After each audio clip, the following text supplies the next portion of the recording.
Em nome do Pai, do Filho e do Espírito Santo. Amém. Proclamação do Evangelho de Jesus Cristo segundo João. Naquele tempo disse Jesus a Nicodemos: do mesmo modo como Moisés levantou a serpente no deserto, assim é necessário que o Filho do Homem seja levantado, para que todos os que nele crerem tenham a vida eterna. Pois Deus amou tanto o mundo que deu o seu Filho unigênito, para que não morra todo aquele que nele crê, mas tenha a vida eterna. De fato, Deus não enviou o seu Filho ao mundo para condenar o mundo, mas para que o mundo seja salvo por ele. Quem nele crê não é condenado, mas quem não crê já está condenado, porque não acreditou no nome do Filho unigênito. Ora, o julgamento é este: a luz veio ao mundo, mas os homens preferiram as trevas à luz, porque suas ações eram más. Quem pratica o mal odeia a luz e não se aproxima da luz, para que suas ações não sejam denunciadas. Mas quem age conforme a verdade aproxima-se da luz, para que se manifeste que suas ações são realizadas em Deus. Palavra da salvação. Se aproximando da festa pascal, Jesus nos propõe uma reflexão sobre a nossa fé. Essa experiência de fé que nós precisamos aprender a corresponder.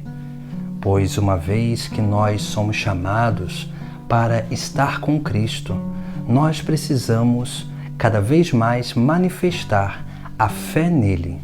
Por isso que no Evangelho de hoje nós temos 3 passos que nós precisamos dar de correspondência.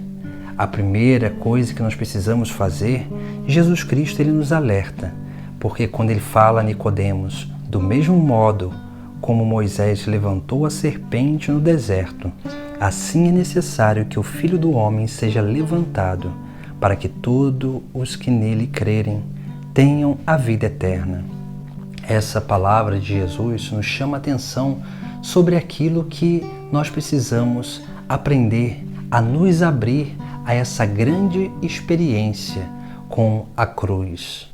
Porque, da mesma forma que aquilo que era causa de condenação, de morte, maldição, que era a serpente no deserto, Deus fez com que Moisés levantasse uma serpente de bronze para que todos aqueles que fossem picados pelas serpentes pudessem olhar para aquela serpente e pudessem ser curados.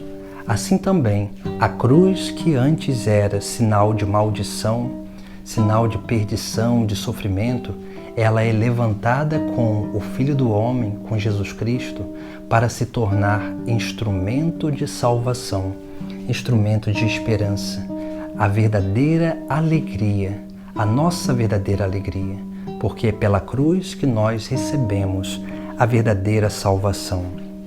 Depois, nós precisamos também adentrar num chamado de correspondência ao amor de Deus, porque veja que Deus amou tanto o mundo que enviou o seu Filho unigênito para salvar o mundo, para que todo aquele que nele crê não morra, mas tenha a vida eterna. Veja que aqui nós temos um outro dado essencial. A correspondência do amor é, consequentemente, uma correspondência de fé, porque nós precisamos crer firmemente. E crer firmemente significa confiar, mas não é possível uma verdadeira confiança em Deus, em Jesus Cristo, sem conhecê-lo. Por isso que nós precisamos aprender a conhecer Jesus Cristo.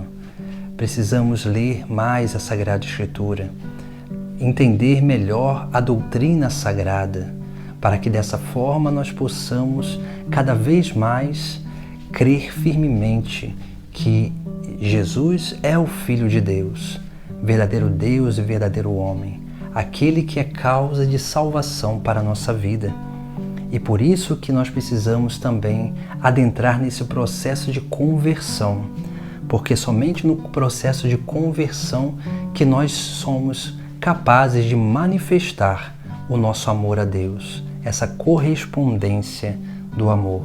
Porque somente quando nós buscamos essa obra de conversão, de mudança de vida, é que nós manifestamos exteriormente, no nosso externo, pela nossa vida, pelas nossas atitudes, aquele que nós conservamos dentro de nós, que é a presença do próprio Deus.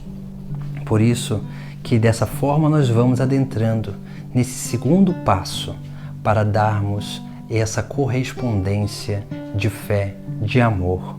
E por último, nós temos a vivência na verdade, porque a verdade é luz, porque Cristo é a verdade e Ele mesmo disse que Ele é a luz do mundo. Em Cristo nós temos o verdadeiro conhecimento da verdade, essa verdade que nos vem através da humildade, essa verdade que ilumina os nossos passos e nos dá a graça de permanecer firmes e perseverantes no verdadeiro caminho, rumo ao reino dos céus. E é dessa forma que nós vamos adentrando nesse grande mistério de correspondência, de fé e de amor, porque uma vez que nós vivemos na verdade, nós estaremos sempre tendo verdadeiras ações que manifestam aquele que está no nosso interior, porque a verdade ela é luz e expulsa todas as trevas da nossa vida. A verdade ela vem para nos fazer experimentar verdadeiramente essa confiança plena, essa convicção em Jesus Cristo, para que crendo nele nós possamos ter a vida eterna, para que crendo nele nós possamos ter essa certeza da salvação, porque o Filho do Homem não veio para condenar o mundo, mas veio para salvá-lo. O Pai do céu envia o seu Filho para salvar o mundo, para salvar a cada um de nós. Mas se nós não amadurecermos a nossa fé, para crermos firmemente nele, nessa confiança de abandono, nós não seremos capazes de realmente termos essa certeza da salvação em nós. Porque uma vez que nós não vivemos na verdade, estaremos sempre nas trevas, sem saber por onde caminhar e perdidos diante daquilo que é a nossa vida. E, é claro, o verdadeiro sentido da nossa vida é o reino dos céus. E para alcançar o reino dos céus, só há um caminho, que é Cristo. Ele é o caminho, a verdade que nos ilumina e a vida que nós precisamos aprender a viver. Essa vida que veio a essa terra para pregar o Evangelho, sofreu a sua paixão, participou da nossa morte e nos anunciou a ressurreição, a vida nova, que é a experiência do reino dos céus já nesta terra. Em nome do Pai, do Filho e do Espírito Santo. Amém.